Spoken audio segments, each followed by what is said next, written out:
గుర్తుకొస్తున్నాయి గురించి చెప్పాలంటే చాలా గుర్తుకొస్తున్నాయి నాకు. నా 13 ఇయర్స్ జర్నీ. నేను 13 ఇయర్స్ బ్యాక్ ఇండస్ట్రీకి వచ్చాను. ఇండస్ట్రీకి ఎలా వచ్చానో కూడా ఇక్కడ ఉన్న చాలామందికి తెలుసు.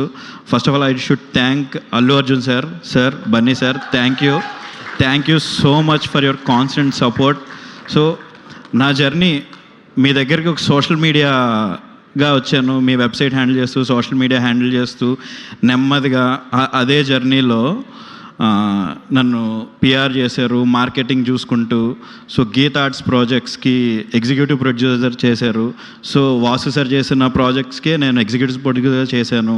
అండ్ ఇప్పుడు ప్రొడ్యూసర్గా ఈటీవీ విన్లో చేస్తున్నాను. Sir thank you so much. Me support, మీతో జర్నీ చేస్తూ కూడా, ఆ వర్క్ చేసుకుంటూ కూడా నాకు ఒక ప్రొడ్యూసర్గా నాకు ఆపర్చునిటీ వచ్చింది సార్. ఈటీవీ అనే ఒక సంస్థలో వచ్చింది. నేను చేసుకుంటాను అనగానే, లేదు శరత్, నువ్వు ఒక సోషల్ మీడియా ఎంప్లాయీగా వచ్చావు, బట్ నీ జర్నీ అక్కడితో ఆగిపోకూడదు. ఎప్పుడు కూడా మనిషి గ్రో అవుతూ ఉండాలి అని, నువ్వు కంటెంట్ చేయాలి, 100% ఆ కంటెంట్ చెయ్యి అని చెప్పి నాకు సపోర్ట్ ఇస్తూ దాన్ని ఇచ్చినందుకు sir heartfelt gratitude sir. Thank you so much Bunny sir.